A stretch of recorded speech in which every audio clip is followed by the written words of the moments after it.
El Evangelio cambia. El Evangelio Cambia cambia. realidades. Cambia El circunstancias. Evangelio cambia. Cambia las vidas. Para bien. Y para siempre. Para siempre. El Evangelio cambia la tristeza. y la convierte en gozo. Cambia las familias. comunidades. Está cambiando nuestra El nación. Evangelio Está cambia. cambiando nuestra nación. La mayor experiencia del cambio para nuestra Venezuela. El cambio para nuestra Venezuela. El Evangelio cambia.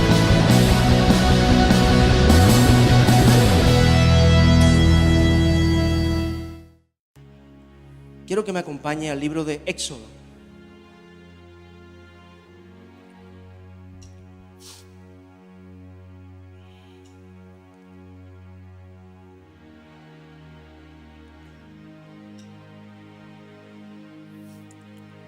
Éxodo capítulo 11.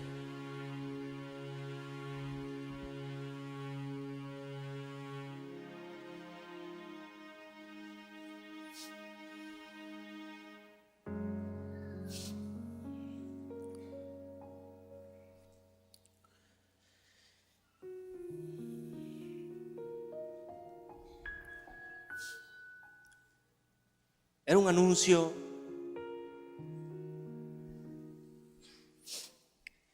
que Jehová estaba dando a una nación, a una familia, o a un hombre, a una persona incrédula. Jehová dijo a Moisés en el capítulo 11:1 del libro de Éxodo: una plaga más traeré sobre el faraón y sobre Egipto, después de la cual él os dejará ir de aquí. De seguro que os echará de aquí definitivamente. Habla ahora al pueblo que cada uno pida a su vecino y cada una a su vecina alhajas de plata y de oro. Jehová hizo que el pueblo se ganara el favor de los egipcios. También Moisés era considerado un gran hombre en la tierra de Egipto, a los ojos de los siervos del faraón y a los ojos del pueblo. Dijo pues Moisés: Jehová ha dicho así: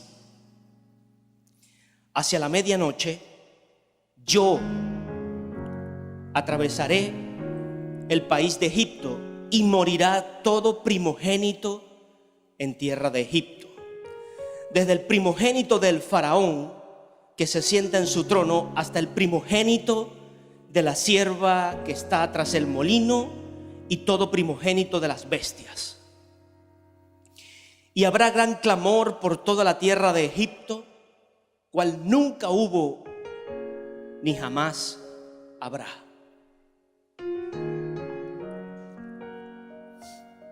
Hago un paréntesis allí.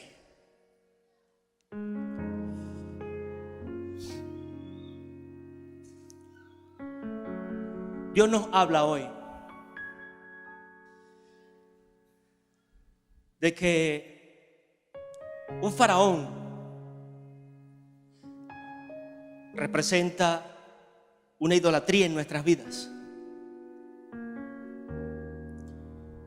Puede ser una persona, puede ser una condición, puede ser una situación. Una persona puede ser el que está a tu lado, pueden ser los hijos, puede ser la que hoy está presente o la que me dejó, puede ser aún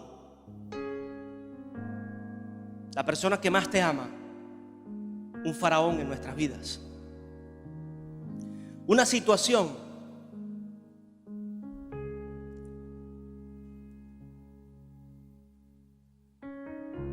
la necesidad de estar en un conflicto.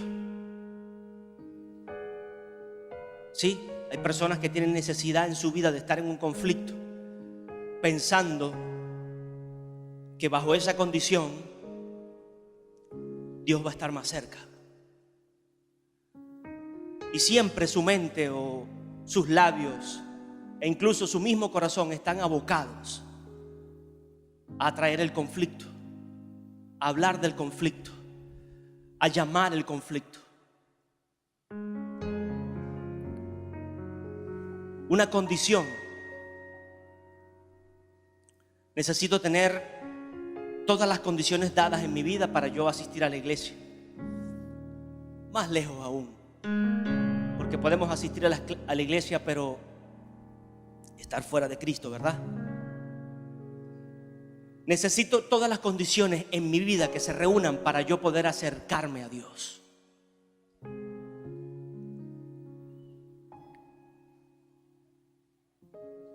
Son condiciones o situaciones o posiciones faraónicas que dentro de una misma nación también puede haber una condición faraónica de idolatría a un hombre, de idolatría a un sistema, de idolatría a un pasado incluso. Antes era así, antes era así. Pero ¿qué esperamos en Dios? ¿Qué esperamos en Dios? Que todo lo que nos acontece a los que aman al Señor nos ayuda para bien. ¿Qué esperamos en Dios? Que no es volver al pasado, sino remontarnos al futuro, viviendo el presente que Dios nos está sosteniendo, nos está sustentando. Y que nuestro futuro será mejor. No será ni siquiera como el pasado, que pudo haber sido bueno, sino mucho mejor ahora. No será como el presente, que quizás es difícil, será mucho mejor.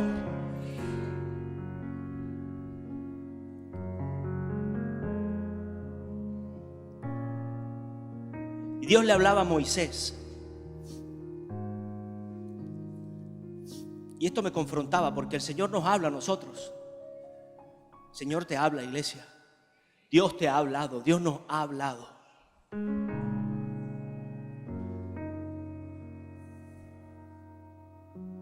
Pero nos cuesta obedecer. Peor aún, nos cuesta hablar a nosotros. Dios nos muestra situaciones o nos ha mostrado situaciones y nos cuesta ir a ese faraón, o ir delante de Dios y entregar a ese faraón, o ir a ese faraón y hablar con sinceridad. Dios nos ha mostrado situaciones familiares, situaciones personales, íntimas. Dios nos ha hablado situaciones dentro de la iglesia. Nos las ha mostrado, te las ha puesto allí visibles a ti, para que hablemos con esa persona. Pero nos cuesta primero morir a la molestia, morir al orgullo, morir al hablar bien. No, nosotros tenemos que hablar duro para que la gente se dé cuenta, ¿no? No se trata solamente de eso, se trata de confrontar a la persona con la sabiduría de Dios. Pero hay que hablar. Moisés habló. Moisés fue donde el faraón. Moisés fue obediente a Dios. Y no le estaba mostrando cualquier cosa. Después de tantas plagas que habían venido,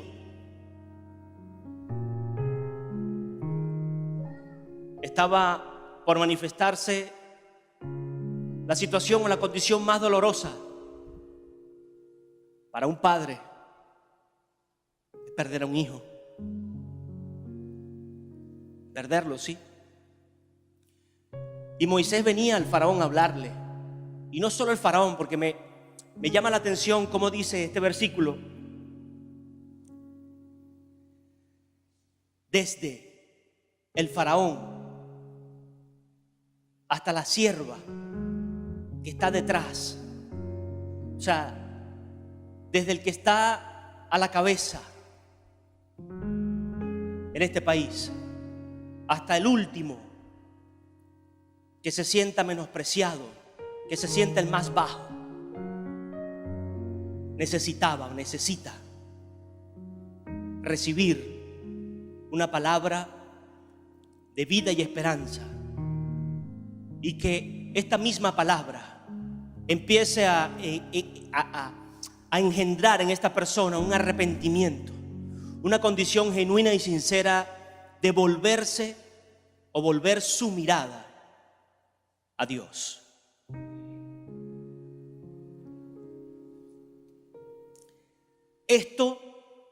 Estas dos posiciones extremas, permítame llevarle poco a poco en esta hora a esta condición donde Jesús es el Cordero perfecto. Jesucristo es el Cordero perfecto, sin manchas y sin arrugas. Amén. Dos posiciones extremas nos muestra aquí la Biblia. El faraón, la persona con todas sus riquezas, la persona con toda quizás elegancia, la persona quizás con todos los estudios, con toda la enseñanza, con todas las oportunidades, con todas las puertas aparentemente abiertas, toda la condición dada para ser excelente. Pero ni el oro, ni la plata, ni ninguna otra cosa creada puede comprar una salvación tan grande. Puede comprar una eternidad. Puede comprar una vida de gozo y de paz. Así que no hay ninguna condición en nuestras vidas que podamos, entiéndame, de gozo y paz que podamos comprar con nuestro dinero, que podamos alcanzar con ese dinero. Para los que confían en el dinero, para los que confiamos o los que confiábamos en las riquezas. Y pone la condición extrema más baja, la sierva que está detrás del molino, dice, que está en la condición más pobre. Ninguna condición de pobreza en nuestras vidas, o ningún clamor de pobreza en nuestras vidas, mueve a Dios a una lástima. ¿Sabe? Dios no te va a tener lástima por la pobreza. Pensamos o hemos tendido a pensar que por ser pobres, por estar entre menos sepamos, entre menos estudiemos, entre menos nos preparemos, en peor condición estemos, Dios se va a mover a ayudarnos. ¡Qué error! ¡Qué error! Usted se fija, iglesia, o sea, Dios nos pone en dos extremos. Ni nuestras riquezas, ni la sabiduría, ni la mejor posición que podamos tener, ni las grandes oportunidades que se nos puedan abrir, y mucho menos la condición de aparente humildad en pobreza, de esa miseria realmente en la que muchos quieren vivir y de la cual muchos predican también, de que la gente tiene que ser miserable, tiene que vivir arrastradito, tiene que vivir sucio, tiene que dejar de vestirse bien, tiene que dejar de estudiar, tiene que dejar de aprender, tiene que sumirse en la ignorancia para que Dios esté con él. Falso. Todos, diga todos, absolutamente todos necesitamos de Dios. Y en la condición que estemos, sea muy alta, sea muy baja, sea intermedia, Dios nos da oportunidad. Dios no está esperando esa condición tuya. Dios está esperando es el corazón sincero y genuino. Él se sigue moviendo sobre la faz. Él se sigue paseando por la tierra. Él se sigue deleitando en la alabanza de su pueblo, pero espera habitar en corazones sinceros, dispuestos. Amén.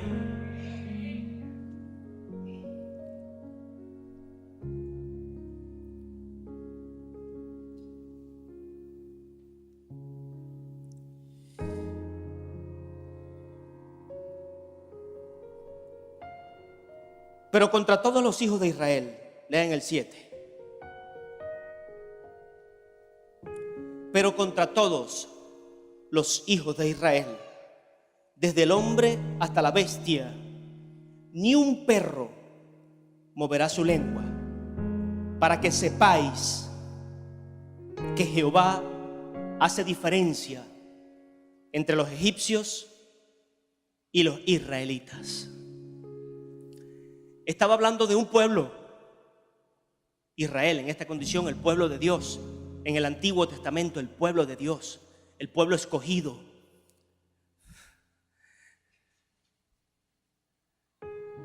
Jesús, el Cordero Perfecto.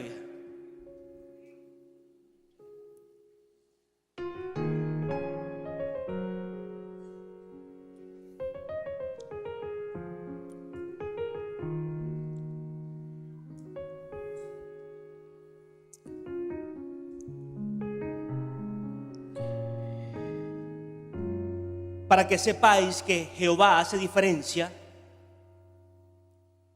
entre los egipcios y los israelitas. Entonces vendrán a mí todos estos tus siervos, e inclinados delante de mí dirán: vete tú y todo el pueblo que está bajo tus órdenes, y después de esto yo saldré. Y fíjense, y salió muy enojado de la presencia del faraón. Y salió muy enojado de la presencia del faraón. Les decía hace un ratito que usted tiene que hablar. Fíjense que Moisés, al momento que habló bajo la sabiduría de Dios, bajo dirección de Dios, clamando a la presencia de Dios, clamando sus palabras, su elegancia, su honestidad, su sinceridad. Después salió enojado.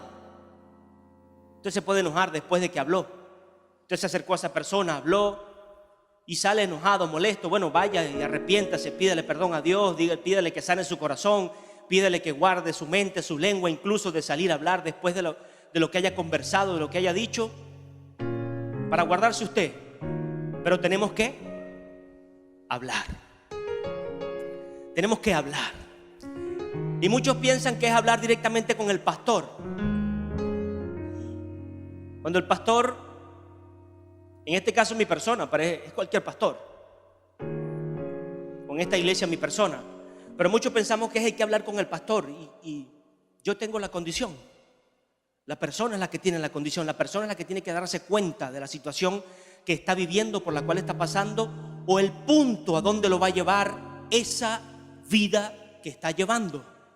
Y ojo, no es que a mí no me interese, pero quizás, y se lo he predicado en otros momentos, así como oramos por un enfermo, así como necesitamos, si yo estoy en este lugar y hay un enfermo y piden oración, yo voy a decir: no, bueno, que venga el líder, déjame llamarlo, y el líder está sin cobertura, entonces la líder está también con el teléfono apagado, el resto están en un bautizo, el resto, y yo dejo esa enfermedad así, o dejo a esa persona con esa condición, porque no había quien orara. ¿Y tú?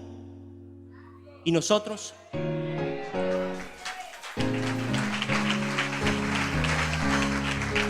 De igual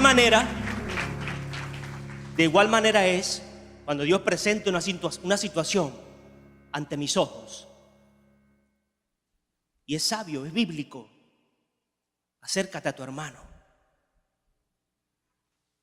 Fíjese, hay un versículo que dice que el que ayuda a su hermano que se ha descarriado, se lo voy a parafrasear, el que ayuda a su hermano que se ha descarriado, cubre multitud de pecados. No lo tome por interés, pero entienda cómo Dios honra, cómo Dios le agrada cuando alguien se acerca a otro con un corazón sincero. Ojo, hay que hacerlo con un corazón sincero, con la verdad en sus labios, sin enojo, sin ira, sin molestia, con la sabiduría del cielo, hablarle de que te has desviado del camino, de que estás haciendo lo incorrecto, de que no estás agradando a Dios. Pero la persona puede decir: bueno, pero tú agradas a Dios y yo no, ¿y cómo tú lo sabes? Su palabra lo dice. Y si su palabra es verdad en mi vida, entonces yo lo creo. Y si la palabra es verdad en los dos, la palabra tiene que ser nuestra guía. Y si la palabra de Dios me dice que esta condición trae desagrado a tu vida y trae desagrado al cuerpo de Cristo, entonces no sigas en esa condición. Es una condición de pecado. Y si yo hablo entonces con esa persona y esa persona se vuelve de sus malos caminos, entonces te ganaste a tu hermano. No que te ganaste un enemigo, te ganaste a tu hermano. Si esa persona no te escucha, bueno, busca testigos. Busque testigos y pónganse de acuerdo, a ver, que la persona entienda, que la persona pueda abrir sus ojos. ¿Sabe? Cuando el diablo es descubierto por la misma persona, empezamos a ver, son unas vendas que se quitan, sí, porque muchas veces tenemos vendas que no nos permiten vernos a nosotros mismos en la falla que estamos, en el error que estamos.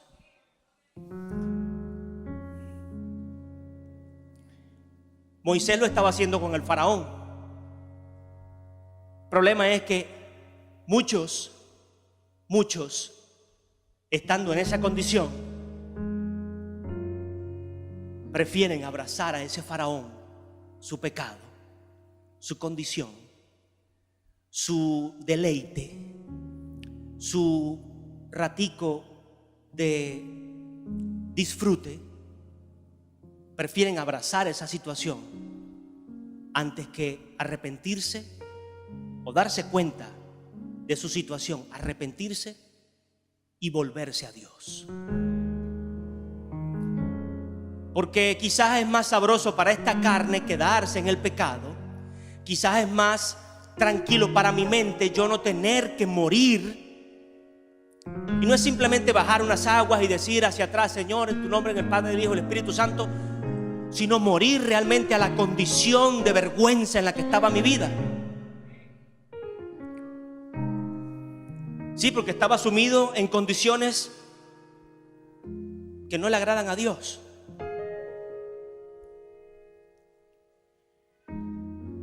Y entonces es más fácil abrazar al faraón y quedarme en ese deleite temporal que escuchar la voz de Dios y hacer el esfuerzo más grande de mi vida para cambiar.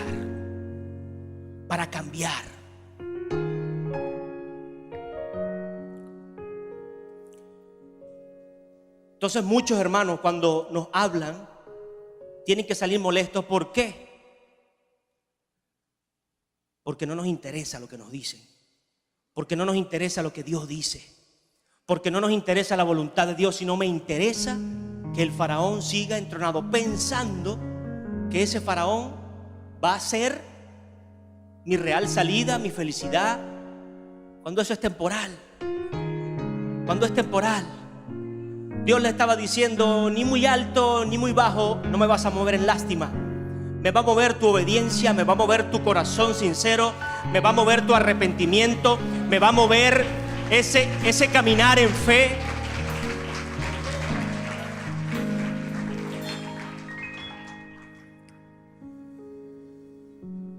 Entonces, ¿qué hace papá desde aquí? Yo no le critico si usted sale molesto. Ahora, si usted se molestó, siga orando. Siga orando, porque muchas veces hay corazones duros. Y el gran problema de estos corazones duros,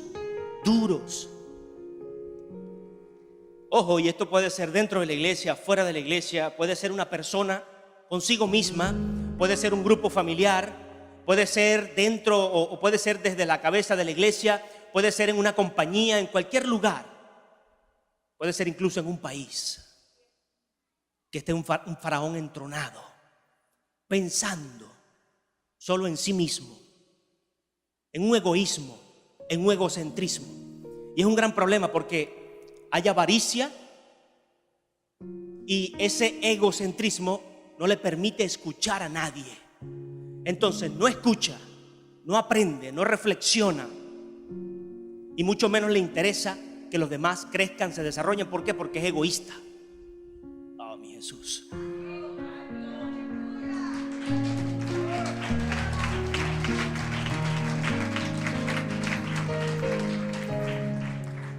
Yo no necesito un faraón en mi vida así. Yo no necesito que mi yo sea un faraón para mí. Deleitarme yo, disfrutar yo únicamente y que más nadie disfrute. Crecer yo, aprender yo y ser yo el centro y que más nadie. Cuando Dios nos llamó a todos, Dios nos escogió a todos, Dios hizo un sacrificio por cada uno.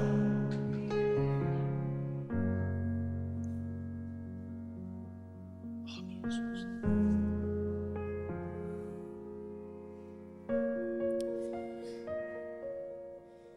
Y en el 12, lea el 12 ahora.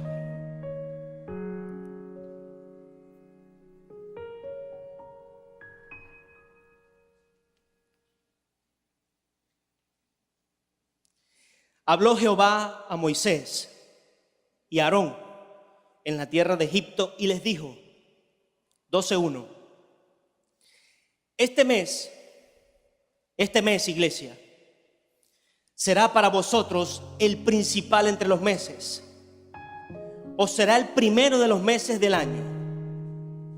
Hablad a toda la congregación de Israel y decid, el día 10 de este mes tomará cada uno un cordero según las familias de los padres, un cordero por familia.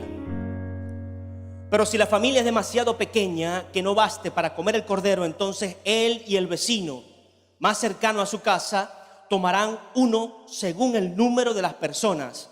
Conforme al comer de cada hombre os repartiréis el cordero. El animal será sin defecto, macho de 1 año. Lo tomaréis de las ovejas o de las cabras. Lo guardaréis hasta el día 14 de este mes y lo inmolará toda la congregación del pueblo de Israel entre las dos partes. Tomarán la sangre y la pondrán en los 2 postes y en el dintel de las casas en lo que han de comer. Fíjese, el calendario hebreo tenía un principio diferente o un inicio de año diferente. Pero Dios les estaba hablando ahora aquí a Moisés y a Aarón.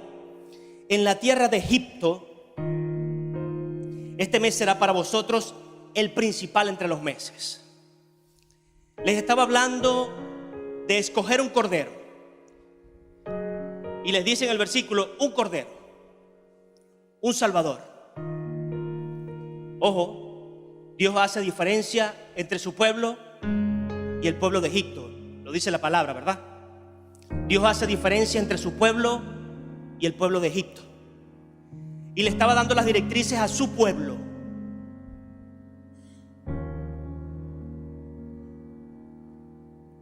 Tomarás un cordero, un salvador.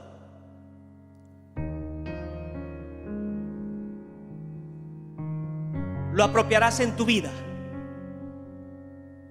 Y ya no será más un cordero. Ahora pasa a ser el cordero, el salvador.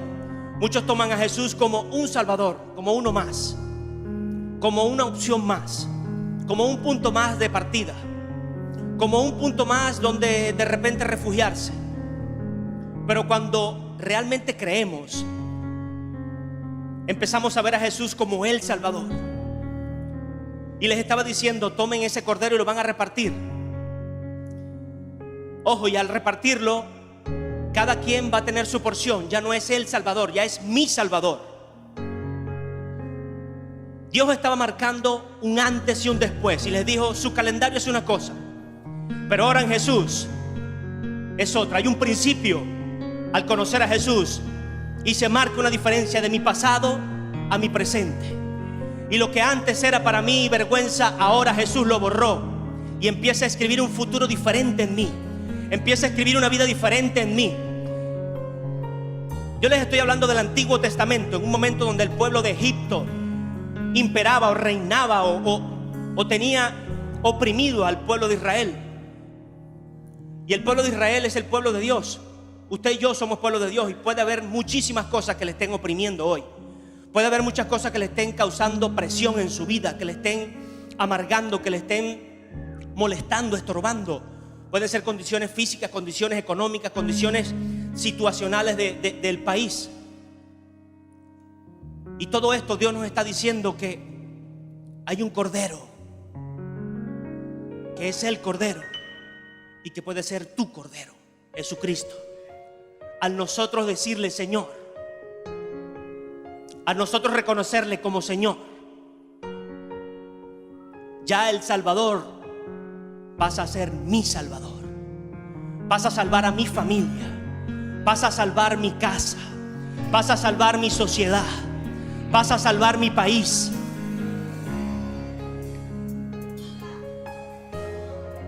Vas a marcar un antes y un después en mi vida. Y les decía a Dios, esto va a ser un antes y un después. Ustedes tenían un calendario, ustedes tenían una religión, ustedes tenían algo que les guiaba, pero ahora en Cristo, este es un antes y un después.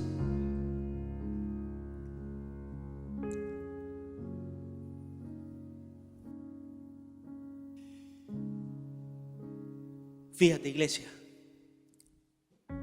Dios te va a dar tanta gracia que este pueblo de Israel fue esclavo por años. Fue esclavo por años, sin recibir ninguna paga. Y Dios te dice hoy que todos esos años de esclavitud en el pasado, todos esos años de vergüenza en el pasado, todos esos años sumidos en depresión, en indignación, en odio, en molestia, en descontrol, aún en desconcierto por lo que está pasando en tu país, en tu comunidad, en tu casa, en tu misma vida. Todos esos años Él los va a redimir. Él los va a redimir.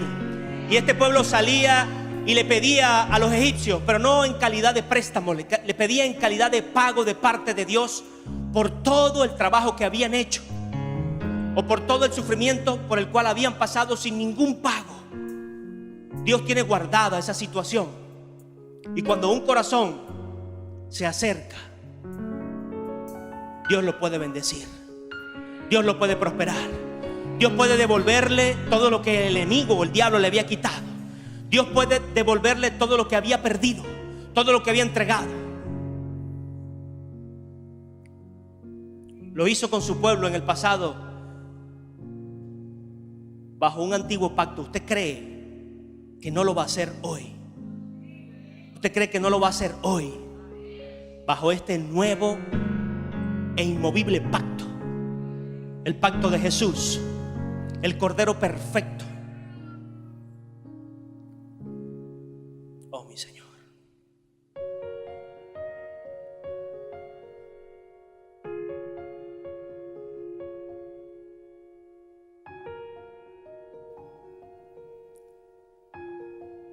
Y les decía que rociaran el dintel de su casa con esta sangre.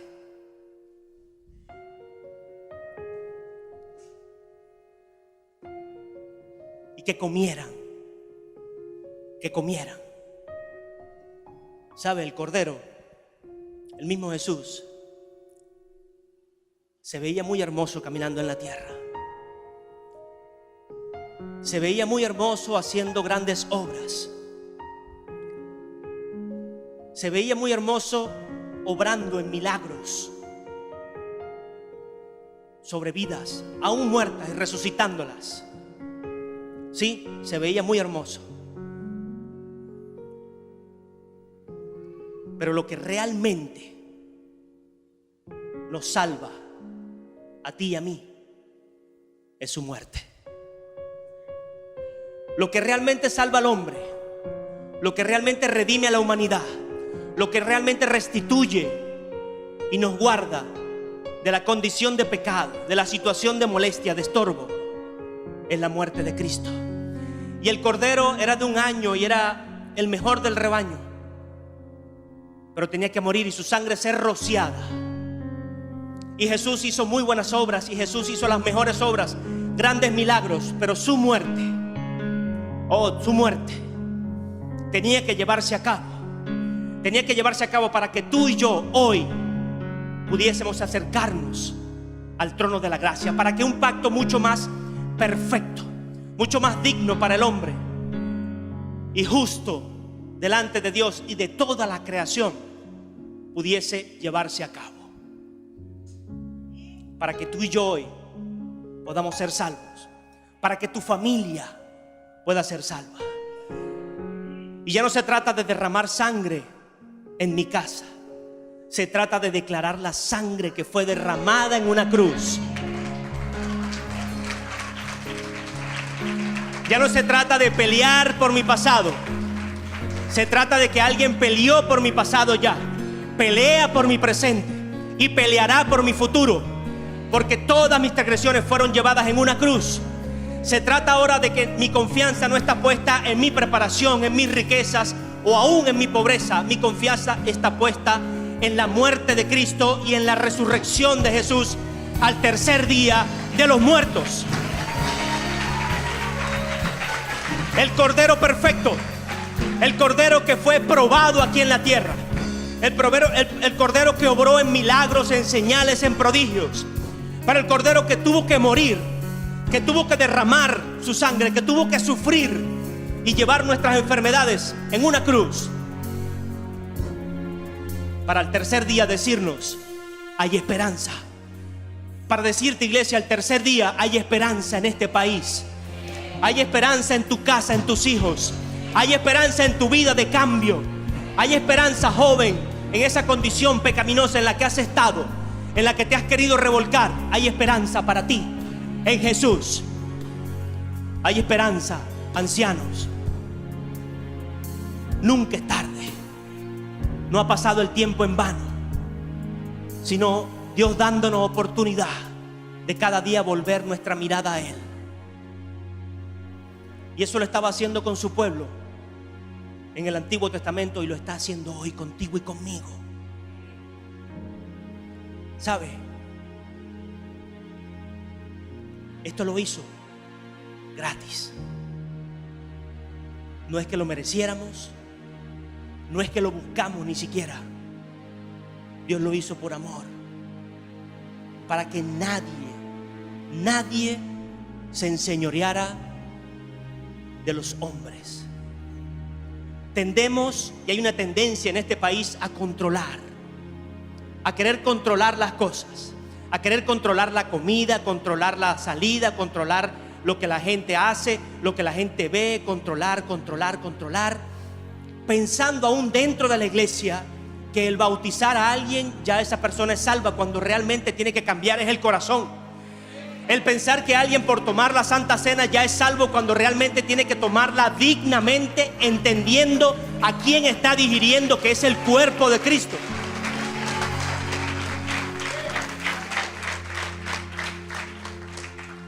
Dios se cansó y dijo: basta. Aquí más nadie va a mercadear con mi palabra. Aquí más nadie va a aprovecharse y a establecerse o a entronarse como un faraón, pensando en cobrar por eso, en tener ganancias por eso, en tener posición por eso. Cuando Dios envió a su Hijo Jesucristo gratis por ti. Gratis, iglesia. Dios se cansó ya de la gente que quiere tomar posición por Jesús o que quiere mercadear con su palabra.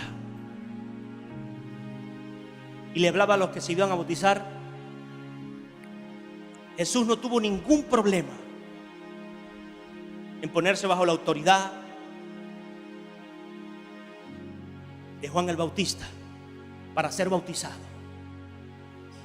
Era un hombre de autoridad. Y Jesús, como hombre y entendiendo la situación y la condición del momento, Él se puso bajo esa autoridad para ser bautizado. Pero así estuvo frente a otra autoridad que estaba mercadeando con su iglesia. Y no tuvo ningún problema en voltear las mesas y decir: ¿qué han hecho con mi iglesia? ¿Qué han hecho con la iglesia de mi padre? ¿Qué hemos hecho con nuestra vida, iglesia? ¿Qué hemos hecho con lo que Dios nos ha dado? ¿Qué pensamos o esperamos hacer con lo que Dios nos está ofreciendo? ¿Dejarlo bajo el faraón de mi yo? ¿Dejarlo bajo el faraón de un país?